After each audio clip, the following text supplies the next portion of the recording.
All right, I'm back. After a few days, I'm back. So, things are heated. Things are very heated. There's two situations here, two different subjects, but they are both related because it involves certain circumstances that are problematic, and we're going to talk about it. Things are very heated right now. I don't know if everybody heard the news. Russia is planning to attack Ukraine, and we've got also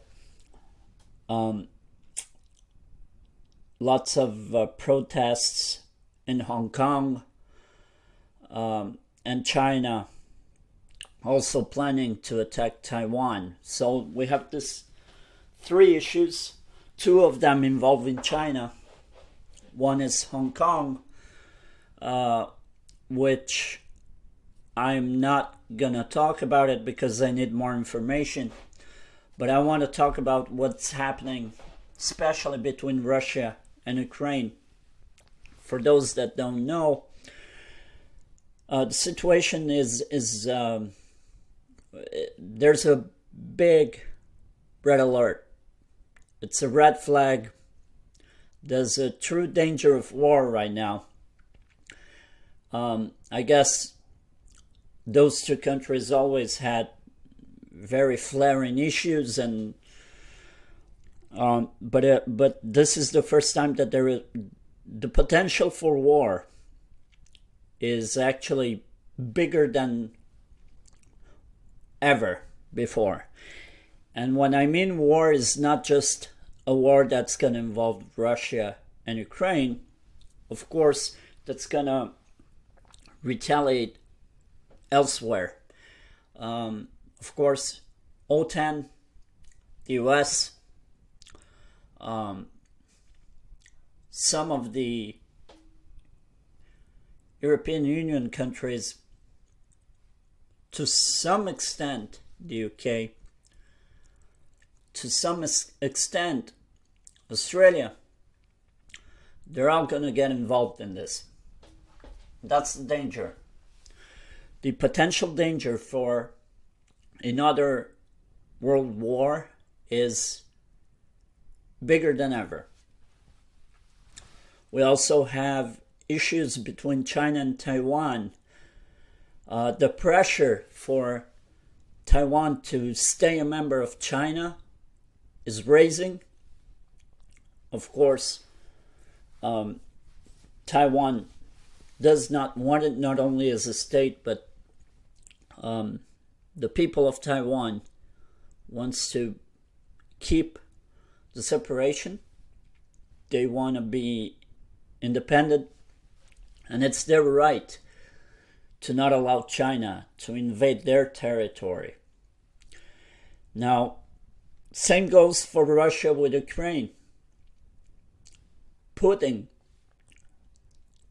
made a threat to OTAN once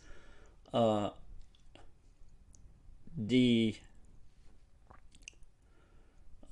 OTAN warned Russia about not even trying to attack Ukraine. Otherwise, they'll force OTAN's hand in attacking Russia as well to defend Ukraine. Now, this power struggle between Russia and Ukraine comes off. This has been happening for longer than we know. A lot longer. We all know that the issue here is Russia holds a lot of power because they control the electrical power almost all over Europe, but Ukraine depends on that much more than anybody else because they don't even have their own power plants. So Ukraine depends on Russia giving them electricity directly, which is very bad. It's not a good idea when you have a whole country depending on another country for anything, especially the way it is. Now, of course, this is not the only issue. There's also territorial bans. We all know that there's a bunch of radicals that are pro-Russia. Russia took Crimea back 2014. And the whole thing is getting more and more tense. We can see right now that Russia's prime minister, which I can't remember his name right now, because Putin is the president, but there's a prime minister somewhere, and can't figure out his name. Putin is the one in charge anyways. He's the one, prime minister is just a puppet with strings. But Putin, actually, the thing about Putin is he's right now the most powerful president in the world.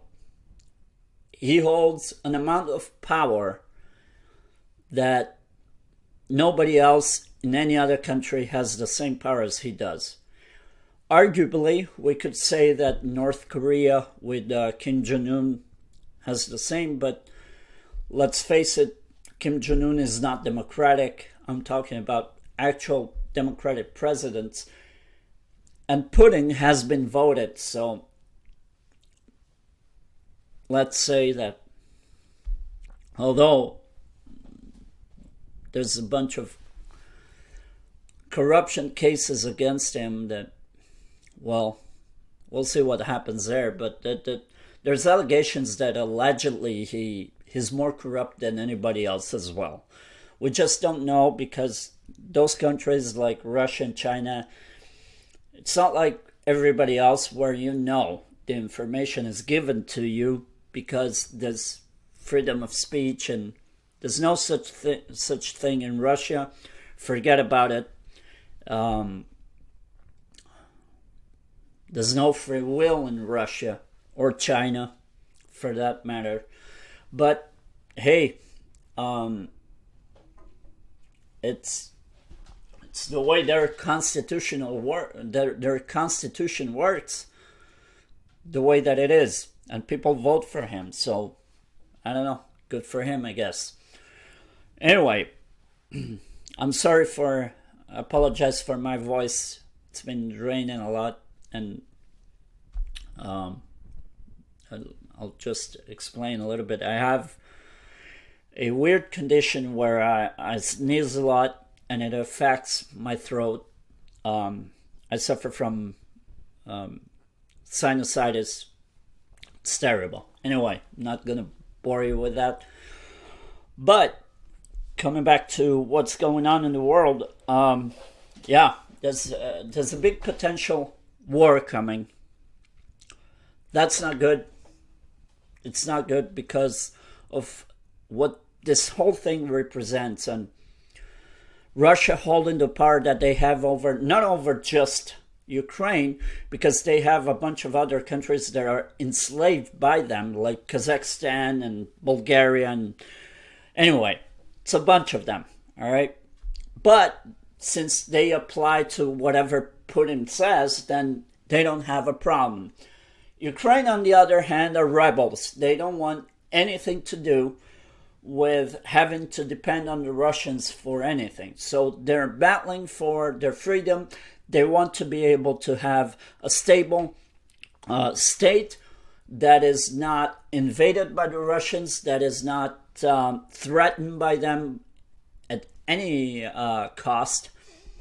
And they're fighting. They're fighting hard they're trying to find any sort of allies. And so far, let's be honest, they have the most countries in the West are supporting Ukraine with reason, within reason. And so that's what's going on. Now, as I was saying before, I interrupted myself with other stuff that doesn't matter. As I was saying before, the thing is, the issue now is that Putin is actually getting their military in place to actually attack Ukraine.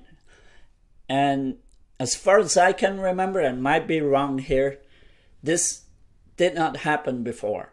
Even with the whole Crimea thing, it was more of a political struggle, and then they took Crimea back because they had pro-Russian rebels that wanted to ally with the Russians. That's a whole different story, right? But the fact is, those are the people that are allowing Russia to take their way with Ukraine. They're actually bullying Ukraine to a point where they can't hold it together anymore. So, what needs to be done is everybody needs to calm down. Especially Russia. I feel like Putin now, he's been in power for so long that I think that right now he might think he's God, right? This guy is the biggest piece of shit in the world. Even though he's a democratic piece of shit nonetheless. I never liked him, okay? I always thought this guy's dangerous because unlike bad presidents in the US or in other places that withhold a lot of power, this guy's intelligent. I grew up with a number of presidents from the US. One of them was George Bush. Another one was Bill Clinton. Another one was, when I was just a little kid, George Bush's father. Now, then came Obama and blah, blah, blah. Trump, whatever. So, now the situation is,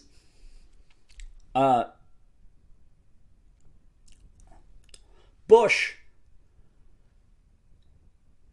is not a very smart man. So, I don't know.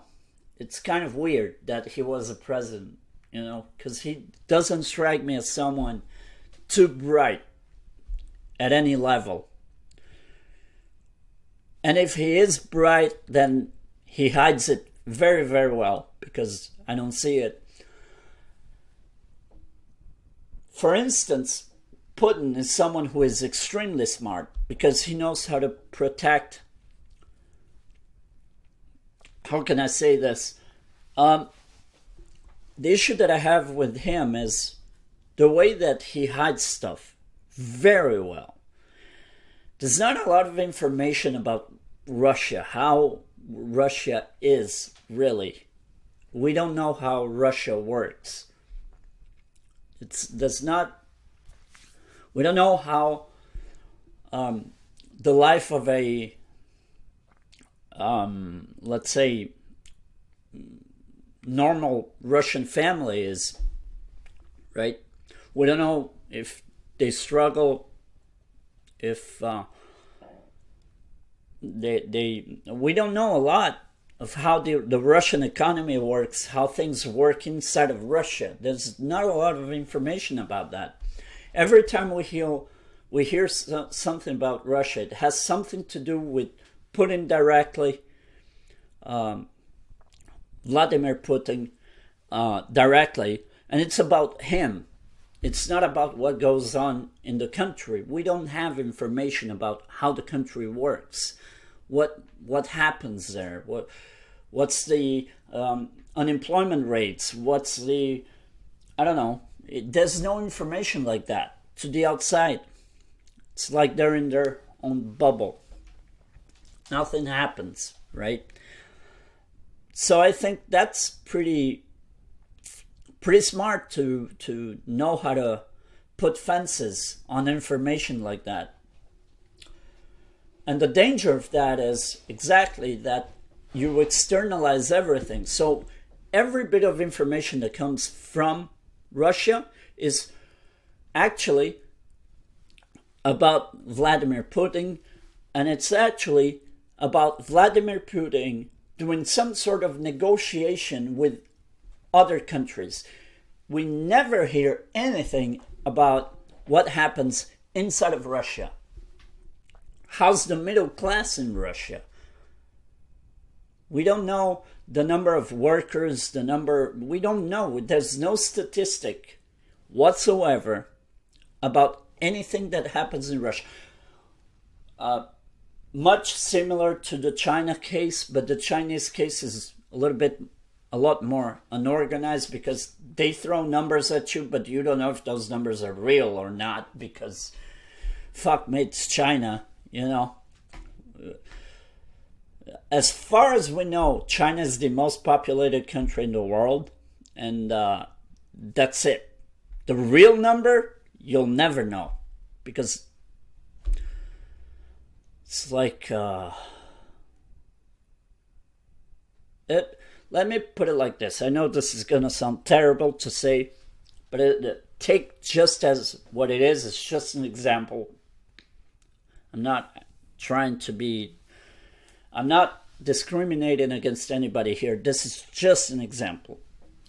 China is just like when you put a couple of rats in the box and you allow them to procreate, and all of a sudden, without realizing, you have a box full of little rats that you cannot take care of. So you have to let them go. So you just open the door and let the rats go. Then those rats grow up and they procreate. And then those grow up and procreate. That's China. Okay, I know it sounds maybe a little bit too basic, but it is what it is. And there's no real how can I say this? They don't really legally take care of that issue. I mean, they put some laws to try to avoid the numbers raising, because it is an issue. But it still happens. It's like nobody really obeys the laws in China. It's not like in the US or Germany or certain European countries that are very strict with their laws and everybody follows it.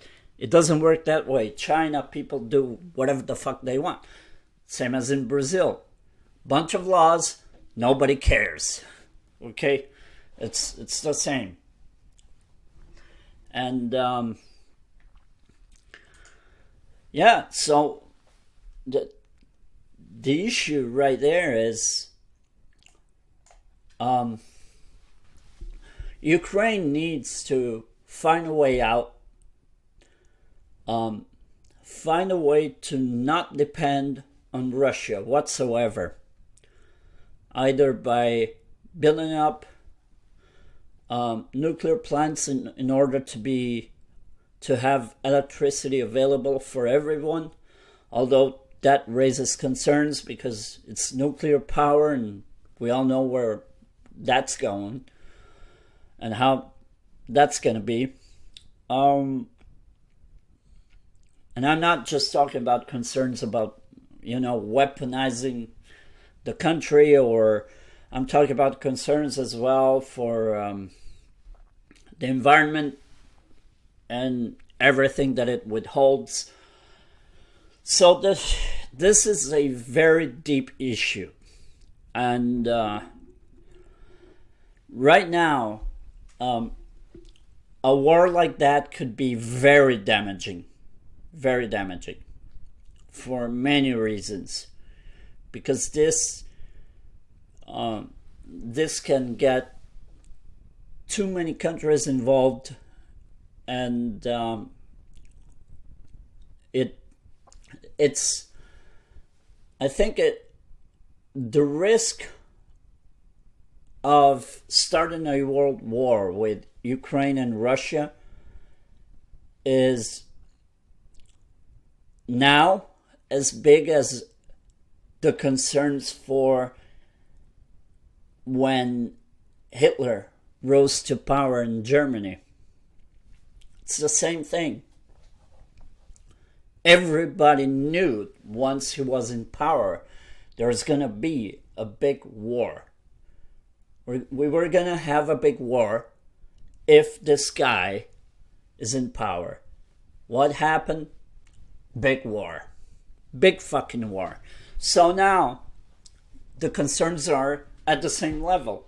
Of course, the difference is technology advanced to a point where one little bomb can destroy almost half the world. So, fuck me.